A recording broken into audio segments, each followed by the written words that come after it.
Sanbonani, greetings to everybody. Greetings, Bumi, Dumela, Ashe, Kiesalelo, Ashe. Greetings to everybody. Greetings, greetings. Ish, iyavuma le ngoma.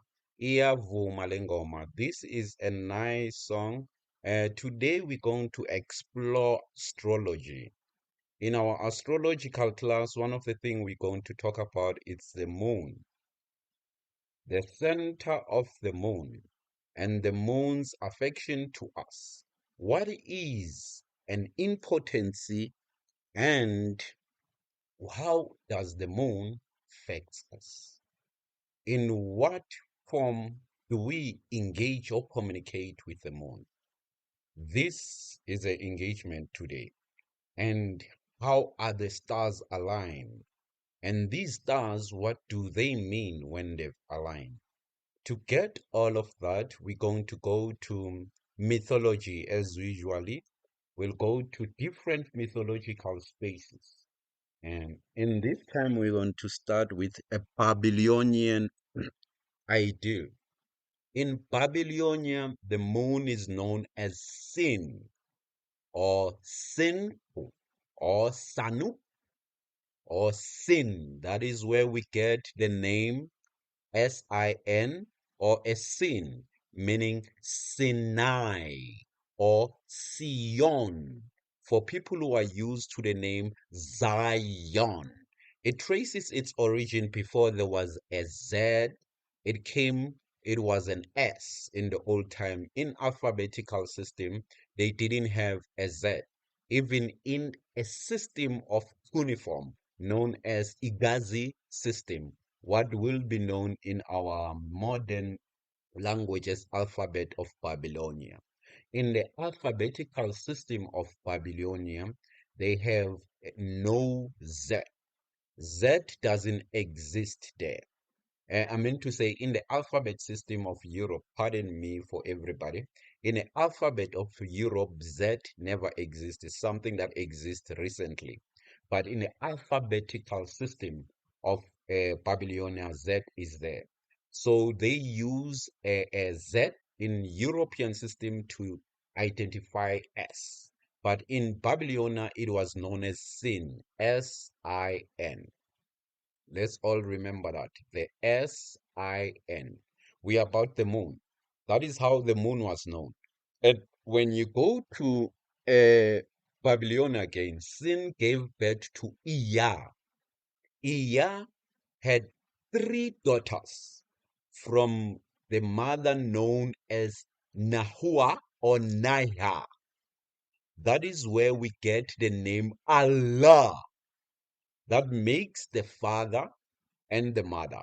Iya and Naha had children who are called Uza, Usta, Asen. Asen inherited her grandfather's name, meaning sin in Babylonian. That is why sin is viewed as in Muslim or Quranic understanding for those who have read the Hadith and for those who have read the surahs and the Quran itself. They'll know that there's three daughters who are sacred, and these three daughters are three daughters of Allah. Then we can trace that same ideal in Babylonia, because Islamic ideas or traditional or what we can call spiritual ideas, they traces themselves from the old system of Babylon. It was abstracted from the mythology of Babylon, from the idea of sin, even the Jewish concept of the great mound, or what they will say the primeval mound of the lion. They are talking about the mountain that you get in Egypt, known as Ka'ufwed, and in the place called Aswan temples. In Aswan temples, we get the Ka'ufed or Kamu. That is where we get the moon god or moon deity, moon principle in Egypt, being called Kaum or Kaum or Khonshu.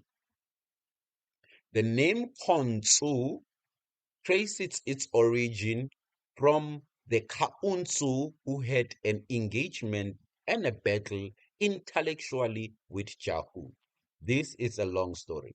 That is where the moon had to change ways. The moon had to always have these motions or different circulations and cycles that we explore. They came from a battle or known as a gambling battle that produce 5 extra days to our yearly 360 evolutional calendar system of the sun. So these are a part of that story. The same story talk about in Babylonia. But now Khonshu had a temple in Mount Sinai. In Mount Sinai, it's in Aswan Kahut, as I've said. That is the temple of Khonshu. It is known as Sinai. Known recently that place as Terhet or Turhat when you want to go and Google it. So this is how the moon itself can found in Egypt. And it has phrases. They had ways in order how to communicate with the moon, how to engage with the moon. Oh, greetings, Ramotef Gap. Greetings, Honorable One. They had ways on how to engage with the moon, communicate, understand the moon and its procession and how it influenced everybody. That is where we get the occultization of the moon. That is where we get the elongization of the moon. And we do get what we call opposites or con opposites of the moon, where the moon become opposite of some sort of other constellation and they have a different influence in our world. This is how it was done even in Egypt, in the temple of Derla, or also known as Man Sinai temple. That is where we get the professional original Man Sinai in Egypt about the moon. And these constellations, the Leo and the Cancer, they had influence and alliance and occultization and elongization with the moon today and tomorrow and yesterday.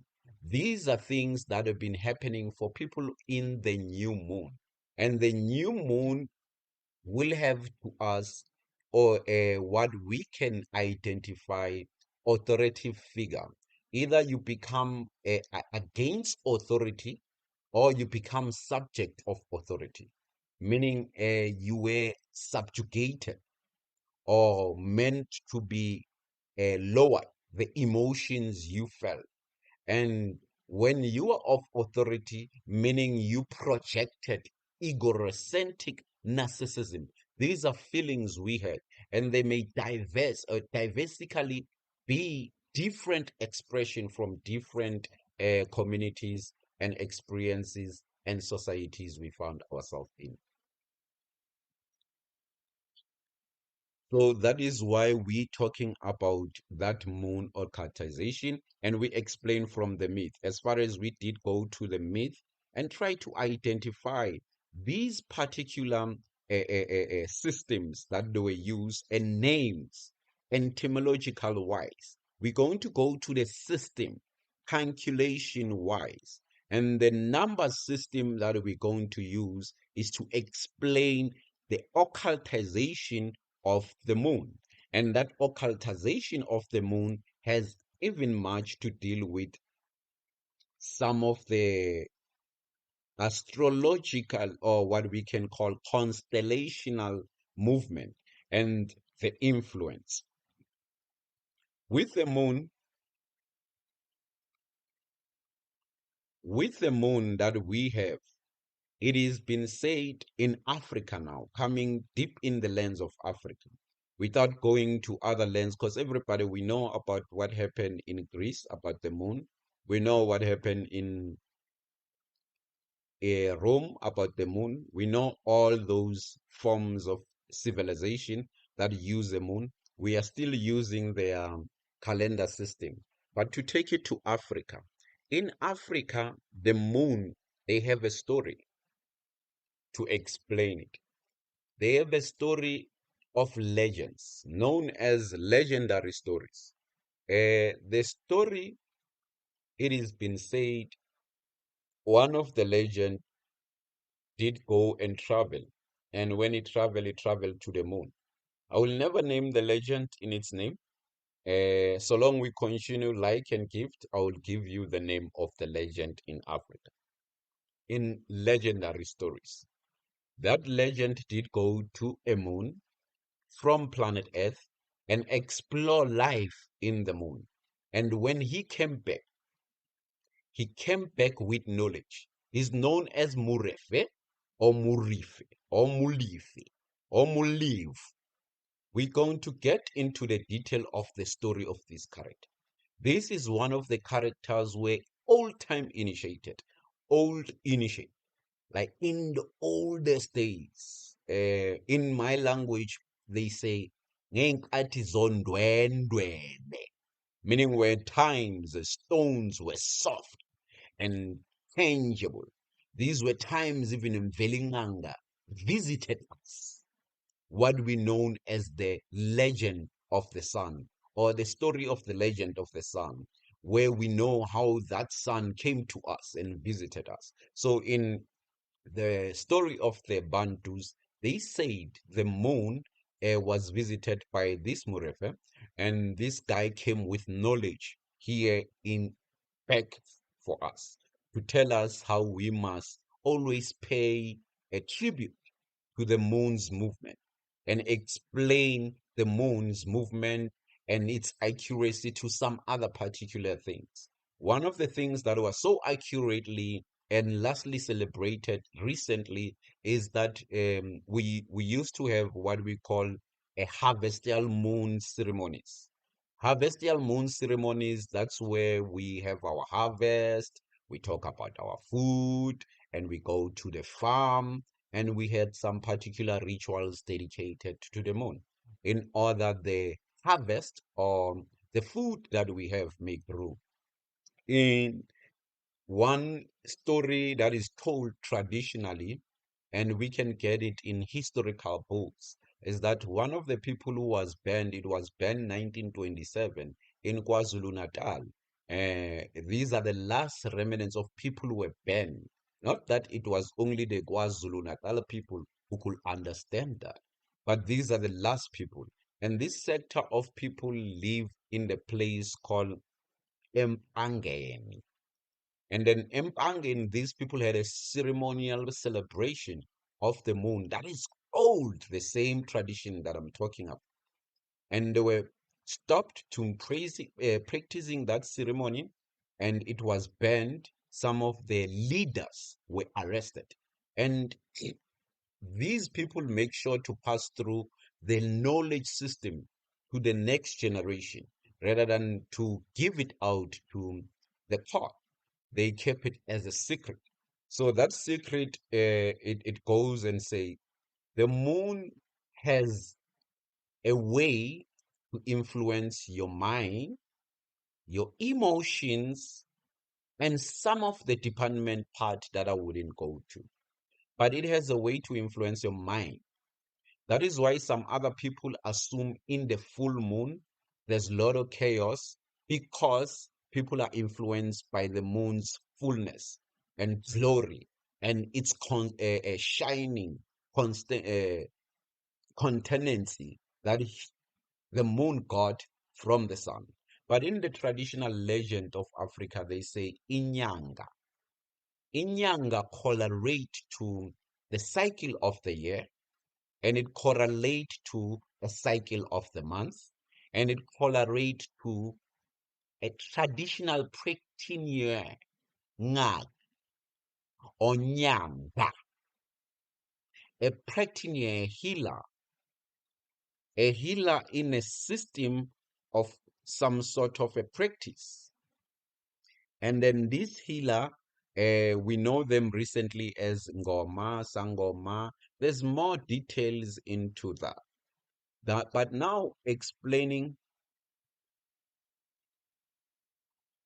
the moon explaining the moon. The moon itself, that system in Africa, in the Bantu, going to the story and the legend of Inyanga. Inyanga had why it should be called like that. It was called Inyanga because it had some quality by influencing your emotion and your mind and some other part in your body as the whole, that it thrives always. It has a system that it used to do. And that system that it used to do, it's the same system that it's still doing even today. This system that is still doing even today, it's a system of healing, system of transition, system of ascension, system of purification, system of uh, opening the third eye, and other systems. But now these systems are not known anymore. As far as we are going to the system of how um, vegetation was welcome using the same system of accepting Inyanga and paying tribute to Inyanga. And people could predict using Inyanga. And in other cases, in the Dogon system, they use a jackal. And with a jackal, they'll have Ngumbeshe. They will use a jackal, and the jackal will have some sort of a system that is written, a binary system with square and geometric system that is written, and the jackal will pass there and it will have meaning. It's like a foretelling the future. And with that meaning, it will have systems on how to tell the future. And the moon will be the determinant, not a factum or factor, but a fact of that prediction in that system that is used by a Hogan or a learned initiate under the Dogon system. So the moon itself, it was used to predict in African traditional system. The moon itself in African traditional system, it was used to embrace the systematic farming and knowledge and abstract high source of knowledge and understanding. Like now, when we see today, because I wouldn't give the whole entire preview on this African and Europeans and the Babylonian and ancient, what we call Egypt. I'm giving you a simple understanding now. The same moon will now it has created a new system for us. Added what we call 6 hour extra added hours, and these hours are added by the moon. It has already added them through its winding system, because the moon has this winding system. It is not accurate. It doesn't have accurate time. You wouldn't know when it's the full moon or when it's the new moon. You just have to keep up with the moon's growth. And by keeping up with the moon's growth, that is where you will get to know the moon's system and when it is a new moon and when it is the full moon, which means we can get a new moon at any day of the month, and we can get the full moon at any day of the month. It depends on the system of how the moon process, on the system of the process of the moon, how the moon proceed and usher its path in the stars. Today, we have found that the moon was close to Mars. That is why some people have experienced violence, clashes, angry, anger within their spaces. These were created by the moon's influence, with being followed by the Mars, and Leo and Algae and Regulus being governors of that head administration. And with being a new moon, it has already come with new phenomenons, new energies. These energies one has supposed to absorb and understand with a particular ritual course. And these ritual courses, we can only get them when we attend initiates who have understanding of these principles and courses of the moon. And in the legend of Murph, we get that Murph had to reach the moon. In the moon, when he reached there, Murph had a cow. So he couldn't take his cow to the moon, but he could take himself. That's how the story goes. And then when he reached the moon, he found that there's people harvesting wood. And he asked them, where's the governor of this place? And then these people say, no, if you want to know the governor of this place, help us to harvest the wood. We want to warm ourselves. We have a problem with the moon when it is in this position, the dark side of the moon. So we like to have fire in our own wealth. So help us to harvest the fire. And Murife helped in harvesting the fire. With harvesting the wood for the fire, Murife packed a lot of wood, and then everybody was so greatly impressed about his hard work system. They ate with him, set in a warm fire, and then gave him words of encouragement and gave him a direction to the ruler of that place. Morife continued, and he reached a particular landscape with a mound. In that landscape with the mound, he found people pouring water, looking for water, coming, all of them, they had that essentiality of accepting water, adoring water, and keeping water for all different purposes that we may use now, washing yourself, cooking your food, etc., or cleaning your place. Then Murife was given a task because he asked the same question that would I found a leader of the place? And Murife had to cook and he had to go and fetch water in the river with a lot of the people there. When they did go and fetch the water, Molefe did the hard work the same way as harvesting the wood. He was embraced. He was exalted. Everybody praised Murife.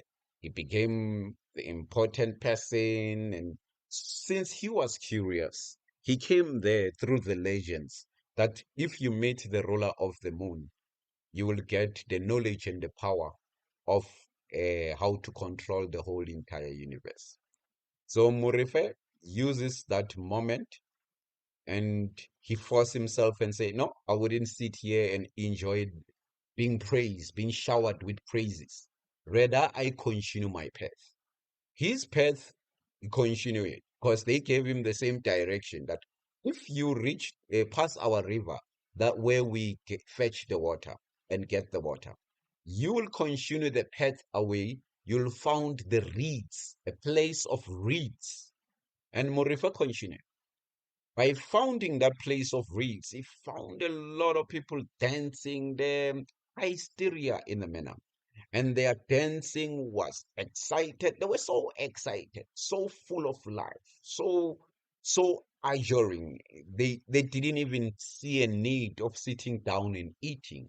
They didn't even see a need of doing anything but dance and sing. So Murife, rather than to disturb the dancing of these people, he danced with them. And by dancing with them, singing along songs, and he ended up enjoying, he found himself in the spirit. He got to the high, and he was connecting with the ancient ones who lived in him. As an initiate, he understood everything that was happening there. it was what we call a trend. And then when he was under a trance, Murife again started to ask these people because he found out that they could communicate telepathically. So he accessed his telepathical ability and he communicate with them that, oh, hadn't meant to disturb you because I can hear you are communicating in the world of spirit, but in the world of physics, you are dancing. So may you please tell me where is the ruler of this place? And then everybody said, "Oh, because you enjoyed with us. We loved your presence. You didn't even stop us. You understood how we even communicate." Then Murife was sent to another direction.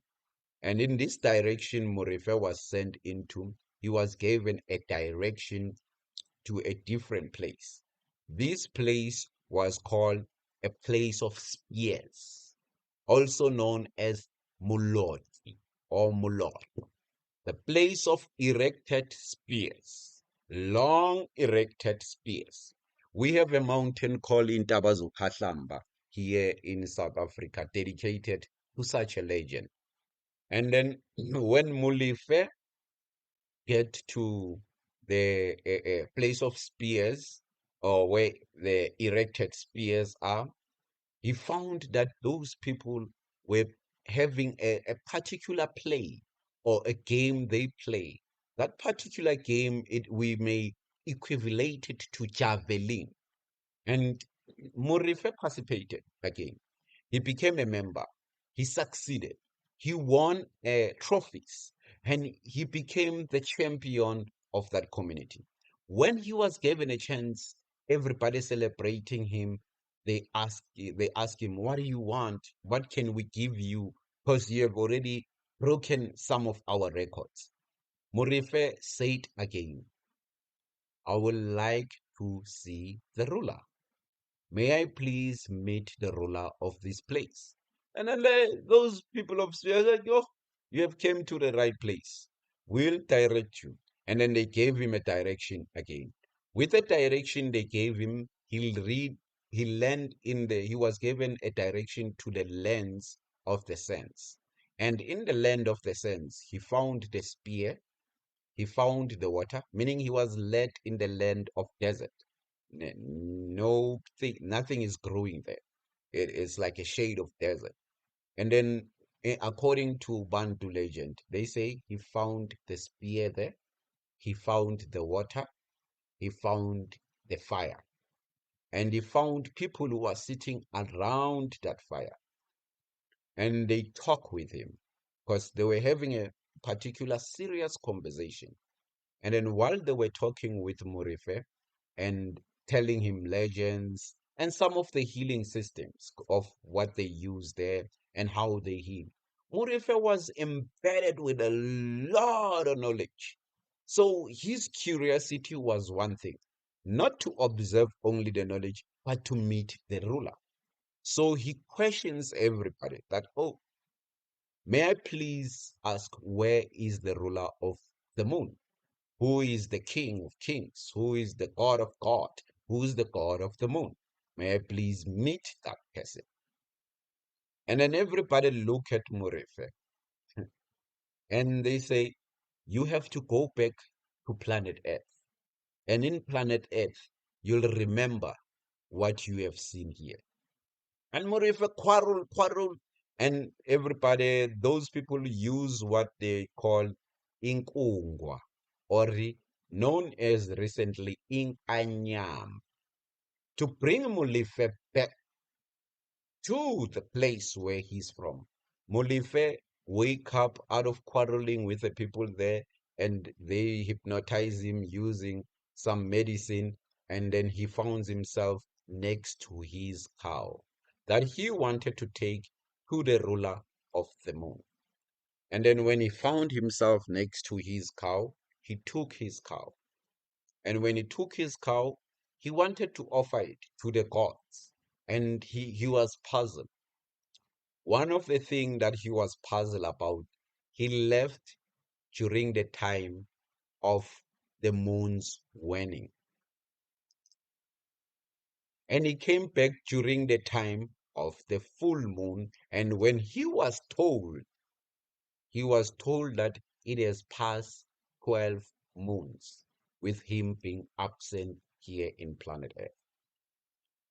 That is where Murph started to teach the stories, the legends, the knowledge, the understanding of the moon.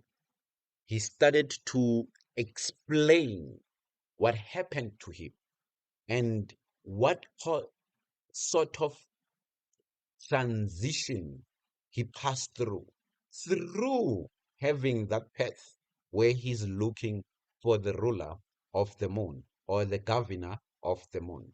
Then Murife started to database that experience and pass it through to the next generation with skills and understanding of healing and legends he get in the fire and skills of using the fire and skills of using water and skills of understanding the dancing system and other attributes that I've already not talked about because Mulife has taken a long journey of the path. I wanted just to cut it short so that we can understand that Mulife passed through a long journey and here to give it to this generation of the earthers that were so obsessed about the moon. And these earthers had a system of practicing, or a system that they practice of embracing the moon and paying tribute to the moon. That is why we found ourselves today having this obsession about the moon. In Africa, this is one of the legends where they talk about the moon. And there's other legends where they talk about the moon, but this is a legend that correlates and relates with our healing that we see in the moon, with our affection of a psyche and our emotion that we experience from the moon. The same things that Inyanga or Ingoma will teach you that ukukunyanga is Xhosa. When they say they heal you, they say nyakunyanga.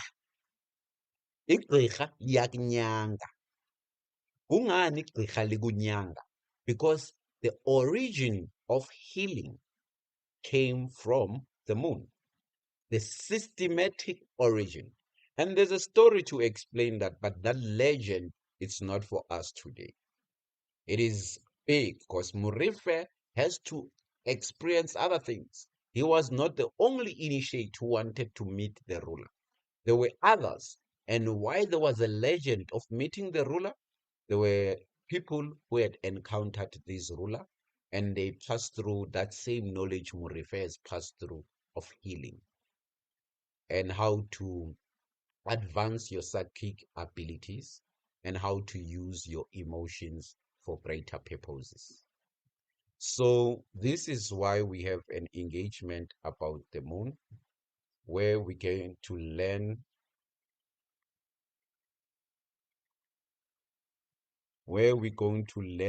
about the moon system, the system of the moon, how it was used. It's the same way, like now, we have this system of the moon, how it's used. Yet we haven't learned much about it. We haven't been informed of it. That is why we see now it's with the Leo. When it's with the Leo, it teaches us that the Leo is next to Cancer. And in Cancer, it has Mercury in its occultation. In the occultation of Mercury, meaning there's some secret message that we get now. Either we become aware of ourselves or we get gullible to these emotions. The Cancer is that the scorpion may never bite us. There's a lot of betrayal that we have all experienced. We have experienced from our former allies and our former enemies. This betrayal that we have experienced, it is the same emotions that we have now. Through this moon, it is giving us all that direction. That the Cancer, it's betrayal. And the Leo, it is authority. With regulars, algebra, incumbency. With Jomo or Kumwa and the Leo mania. That give us rulership. With all this rulership that we get from the moon and administration, it's up to us to have the occultation. And the occultation of the moon is not far from what we know as regular secatons or secatons. Secatons, it's a scale of 6. That is where we get time. It's a scale that it's not a scale of Libra, it's a scale of water. It scales the water system. That it separates either clean water and dirty water. So we need to have that cleanliness of separating ourselves from things that cause us to be drained by the moon, where the moon itself is not draining us now, it is giving us something. So we need to utilize the elements that are projected when the moon is in its riding in the sky. These other constellation, or what we can say celestial bodies, we need to listen to them and engage with them and understand what is it that we have to do and the rituals that we need to do and how to transform ourselves, how to transit from the world that degrades us to the world that adds value into our world. I would like to pause it there. We have some bit of a song before we continue.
Yes, yes.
For healthy skin development from day one.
Okay, we are back again. Thanks for the music, for the break session in order for us to be relaxed.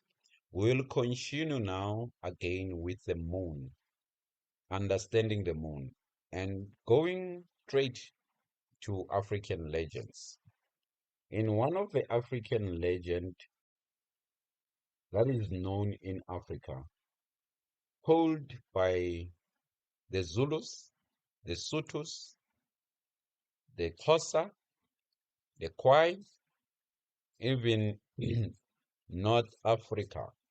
This is a story, a legend about the moon and the introduction of death. It is said the moon sent once an insect to men. That's the moon, saying, "Go thou to men and tell them, as I die and dying live, so ye shall also die and dying live." The insect started with the message, but whilst on his way, was overtaken by the hired, who asked, "On what errand art thou bound?" The insect answered, "I am sent by the moon to mankind and all humans, to tell them that as she dies and dying lives, they also shall die and dying lives." The hare said, "As thou art an awkward runner, let me go to take the message." With these words, he ran off and he reached the land of Bantu, what we can deem as men. He said, "I am sent by the moon to tell you, as I die and dying perish, in the same manner ye shall also die and come wholly to an end." Then the hare returned to the moon and told her what he had said to Aban. The moon reproached him angrily, saying, "Dearest, thou tell the people a thing when I have not said." With these words, she took up a piece of wood and struck him on the nose. Since the day, the hare's nose is slit. This is one of the legend of the moon, explaining African legend about the dying, the waxing, and the waning of the moon, and how the moon taught the insect that go and tell intutwane in our language. Go and tell the whole Bantu that they shall live, they shall die, and then they shall live and die, and dying to live, which means they will have the process of the moon, the waxing and the waning. But the insect, because it's a lazy, slimy little thing, the hare, with its jumpy behavior, it said, "Oh, I can take that message." It took the message to the Bantu and it changed the message by saying, "The moon said, as I die and I die again, you shall die and you shall die forever. You're not going to come back. That scared the Bantu. That is where now the high go back to the moon and got a curse of being struck with the wood from his nose, and hence why it still has a slit nose, a nose that has a sky. For everybody who knows the hare, we know it has a sky in its nose. That is how we can distinguish it from a rabbit.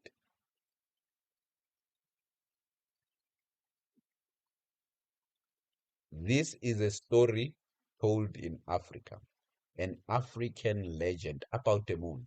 And again, it tells us about the waxing and the waning of the moon. It tells us about the moon fading away, dying. It tells us about the moon coming back, and it correlated with life and death.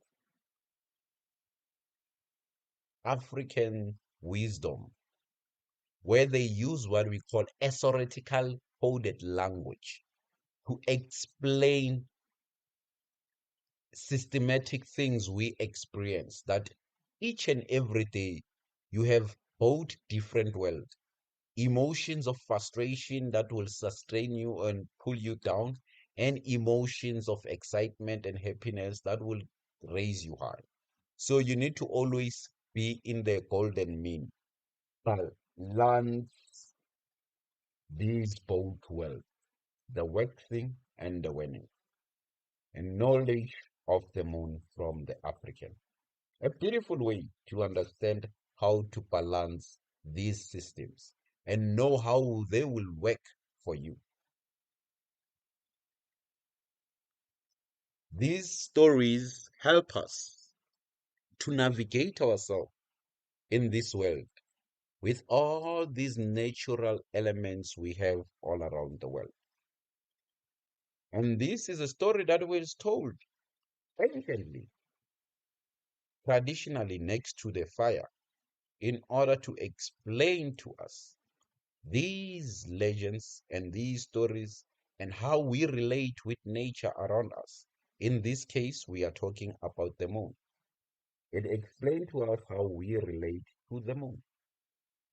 It gives us the oldest form of what we can say the moon worship, no, the moon honoring, or the understanding of the moon.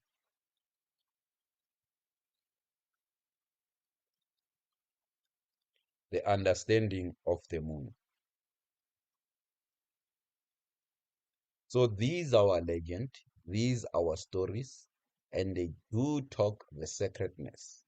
And hence why they tell us nge zokubula, izinyanga zokubula.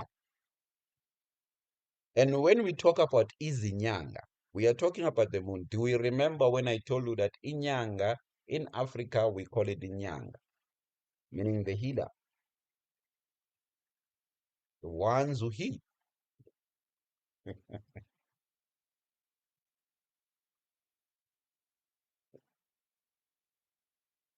The ones who heal. And let me give you one of the condition of the initiates that they need to have. And that when you are initiate or a spiritual person, what must you have? What quality should be in you? And things that we should be entertaining. Linthono translated. Izinto bekumele uzazi njengomlaphi wemvelo. Since we have learned our stories, our legend about the Hari, about Intutwane, how death was introduced to us, how death came to us, how death came to us. It came as a surprise, and it is correlated with the moon. That some other people presume when the moon is absent, it has already done its precision of waning. They say the moon is nowhere, they don't see it.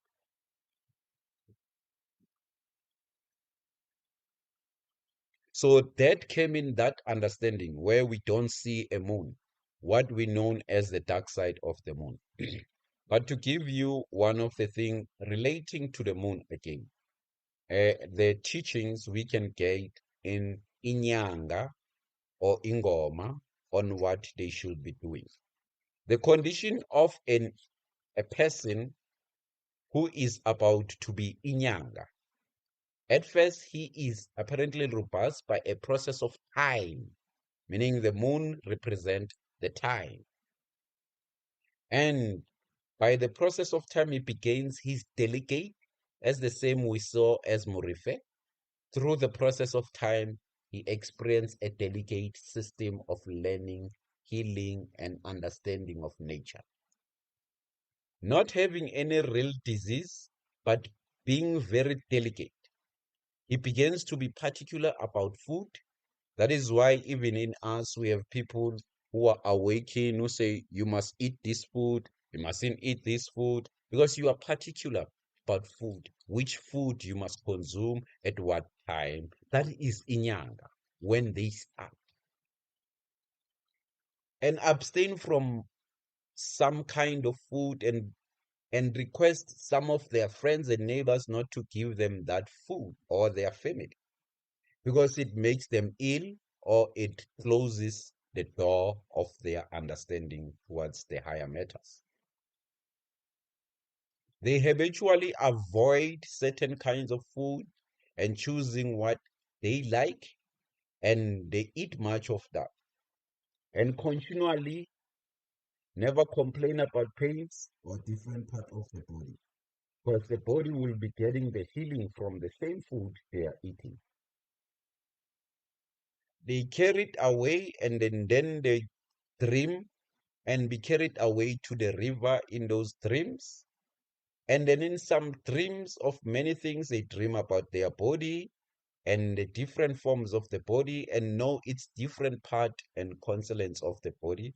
And they become in the house of dream, in the study or sector of place where they're constantly being taught about the human body in the dream. This is what Inyanga. Let's remember, the moon has power to influence what? Your psyche and your emotions. What are dreams? Where do we get them from? From our psyche. And sometimes they interpret what is in our emotion. Like Sigmund Freud, since he's not an African, but I will put him here as a psychoanalyst. One of the people who know about the changes of the moon in psychology and how it influences our psyche.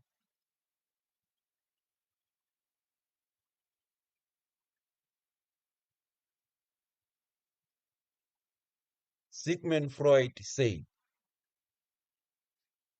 the moon is the influence of our dreams, and emotions are part and puzzle that endows these dreams.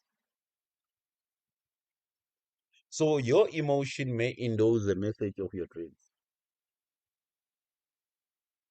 Sigmund Freud, in his analysis of dreams and the relation of the moon, he says the same thing that Africans say. But he was ridiculed by Erickson's, who put that as fantasy of religious fanaticism. Yet we can still see, even today, people crying about the moon influencing their dreams, the moon influencing their mind, the moon influencing their emotions.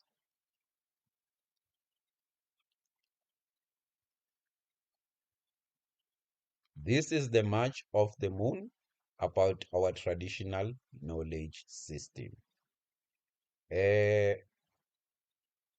We are about again to play some music so that we can hear more music and analyze these things when we hear them. Because there's a greatness in knowing the self, and there's a higher connection of greatness in understanding the celestial movement in the sky, even where you are. With much said, we can like try to close, to give you the words of Baba Credo Moto. before we play some music.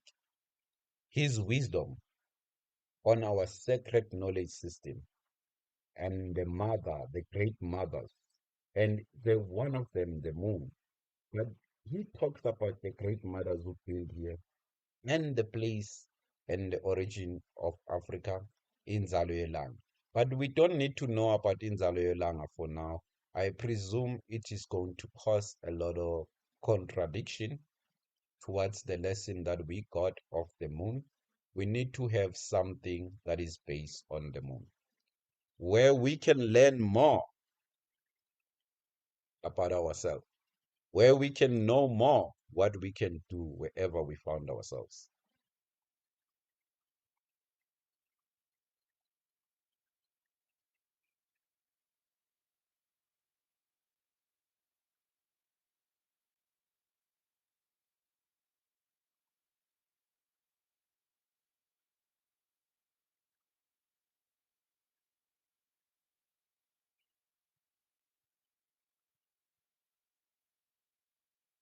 Foothills of Mount Kilimanjaro.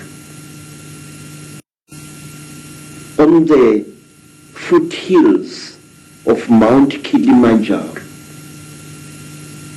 This is the story, a story you find throughout Africa.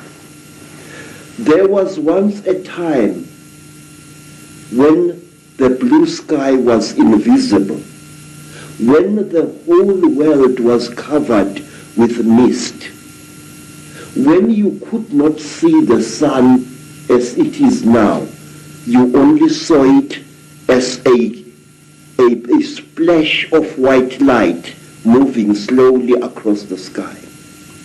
At that time, there was an eternal drizzle every day of the year. At that time, people could not see the stars. People only saw the trees growing, trees which were very, very big. There was no desert at that time, only jungle everywhere where you went. At that time, say, people were what we call in Zulu, Ngubili. A human being was both male and female in one body. And out of the sky, one day, came terrible objects. They were like gigantic bows made of huge gleaming gold. They were shaped like bows without strings, and they were bigger than the biggest mountains. They came out of the sky bringing great noise, black smoke, and fire with them. And out of those huge objects came them. At that time, sir, human beings could not speak. We had no gift of language at that time. And people had, however, great mental power. A man would go into the bush and, using the power of his mind, actually call out an animal which he wanted to hunt and kill for his children. And the animal would appear and kneel down before the man, and the man would kill the animal and take it home. But when the Chitawuli arrived in Africa, they told our people that they were gods and that they were going to give us human beings great gifts on one condition. We had to worship them and accept them as our creators.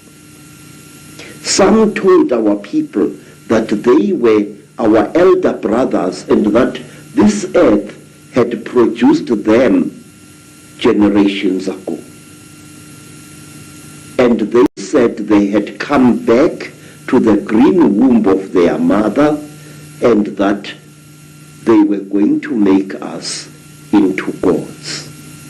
What they did, they created a very strange pair of caves in the land. They dug 2 caves. In one cave was a green light, in another cave was a red light. And they drove human beings into these caves. And each human being had to choose which cave the human being wanted to go into. And those who went into the green cave came out as women. And those who went into the red cave came out as men. And then the talkers, the Chitauri, told our people that now they were perfect. But the moment the first men saw the first women, a terrible row erupted. The women hated the men because they looked between their legs and they saw what they thought were snakes dangling between the legs of the men. And the men hated the women because they looked on their chests and they saw these big things. What they were, they did not know. And then the Chitauri laughed. It was to them a very, very big joke. And then the Chitauri said, if you serve us, you wretched little human beings, we are going to make you into gods. And the human beings agreed to serve the Chitauri. And the Chitauri gave human beings a second gift, the gift of language. People started talking with their tongues where they had talked with their minds before.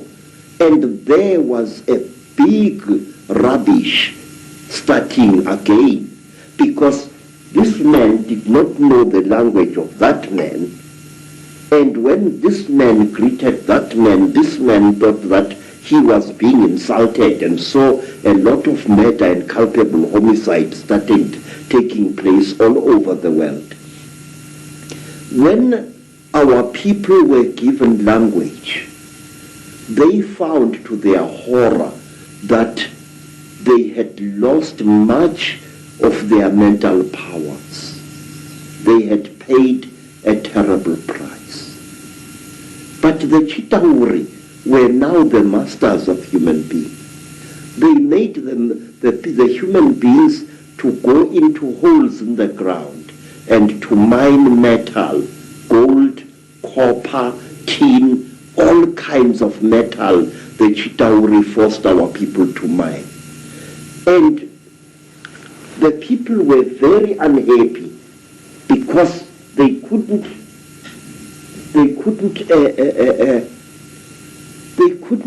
cope with the new sexual differences which were there now between men and women. And then from amongst the Chitauri came a very good female Chitauri. Her name was Mai Nzarantwari Samahongo. Mai Nzarantwari Samahongo was the senior wife of the terrible chief of the Chitauri, Umbaba Orontwari Samahongo. She was sorry for human beings, this great reptile lady. She said to the poor people, "Ow, you are unhappy." And the people said, "Yes, great one. We go into the holes every day, we dig the stones and we bring it to the gods, but we are not happy." And Mai Nzarantwari scratched her scaly chin and began to think and to think. She was terribly ugly. Her eyes were awful, like lights in the darkness. But she had mercy in her heart, and she thought the men and the women how to make love. And she said, look, we divided you into males and females. Now this action is going to bring you together. Ah, but it did not, because anyone who receives a gift from the Ntwari, the children of the python, is always in trouble. What happened was that when one guy slept with his wife, he didn't find her much, so he went to steal another guy's wife, and there was a big remorse, as we say in Afrikaans, starting. So men started stealing each other's wives and each other's girlfriends, and women started stealing each other's husbands, and there was a big nonsense in the land.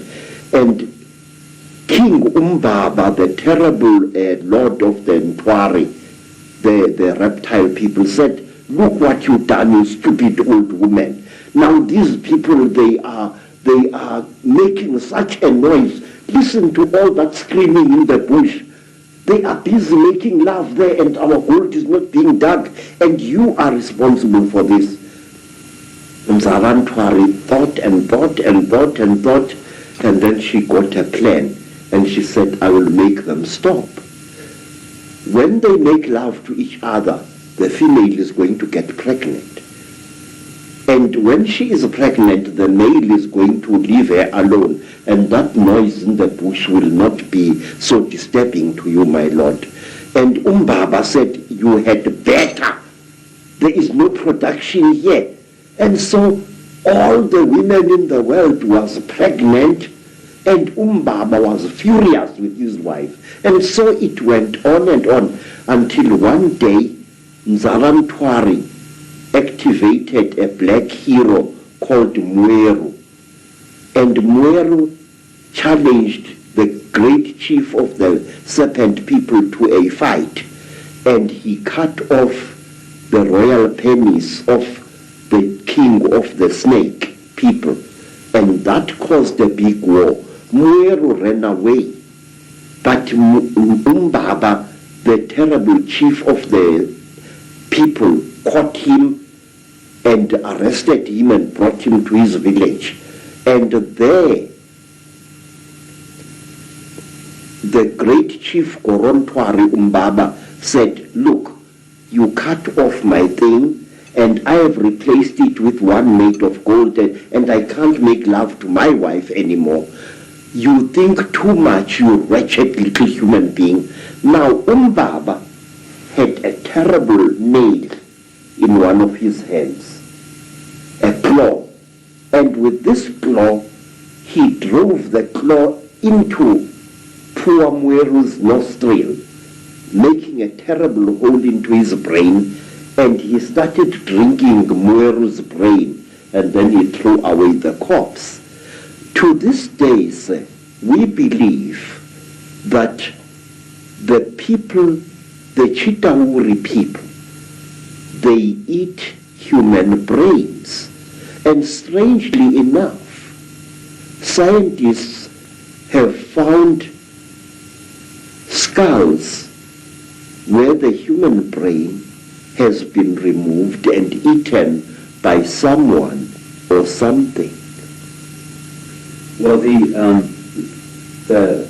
hearing you speak here, so many things come to mind. First of all, you're saying that telepathy was the key form of communication before the Chitahuli, the reptilians came. Yes, sir. And I guess it's like a muscle. When you use it, it gets more sensitive and more powerful. So the more you use your telepathy, the more powerful your mind got.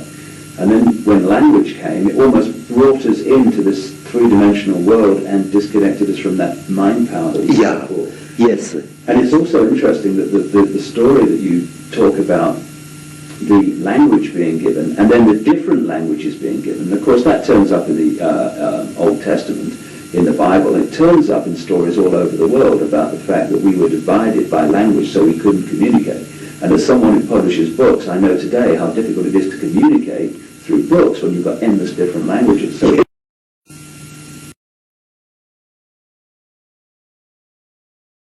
All thanks and grateful to Baba Credo Mutwa.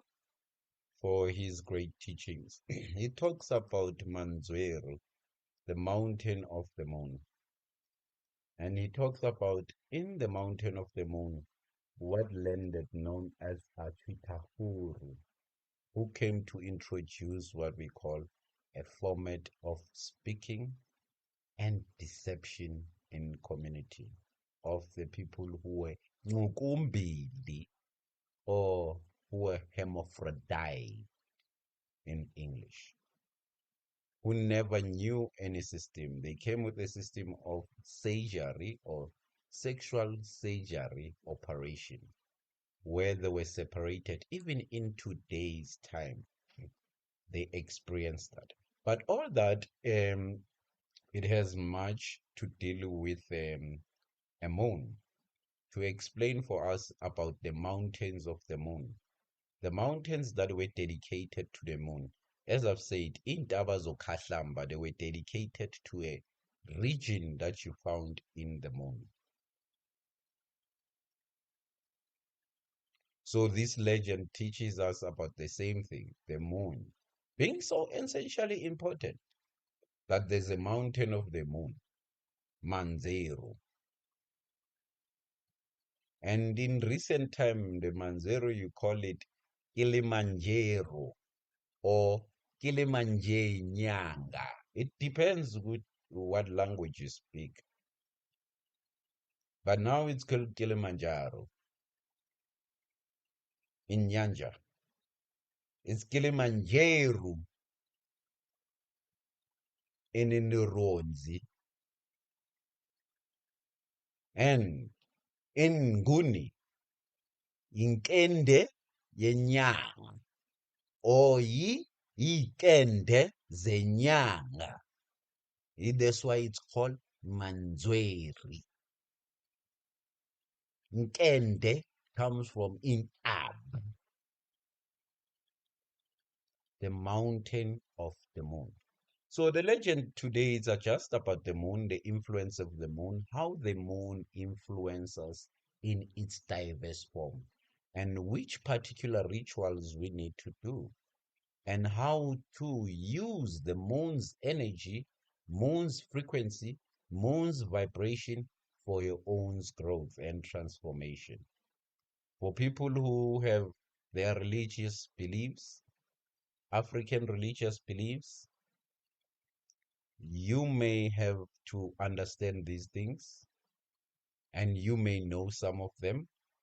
So this is a process for even people who practice African spirituality, for even people who told themselves that they are spiritualists, because it doesn't only cater in one place. The moon, it is experienced by everyone everywhere. So this is to pass through the knowledge of our common experience and how we can use commonality to have what we call constant relative progress and growth individually, family-wise, in a relationship, in a community, in a state, in a country, in the kingdom. Let's all try by all means to utilize the greater teachings of the knowledge of the old, how the moon was so important and it became a center of healing. We can have our own spiritual zeal into it.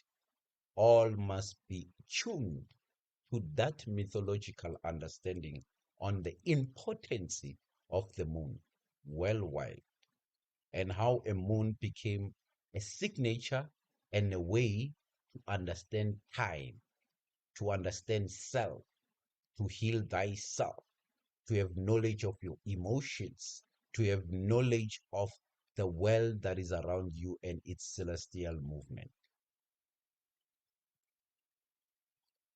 With much being said, sizoti ngoma nyanga, nyanga liya ngoma. Akudlule kwande, sizoyishiya siyiqedele, soyivala ngesigidi njengakubamba. Asiyibambeni-ke lapho, akwande. Ashe.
This is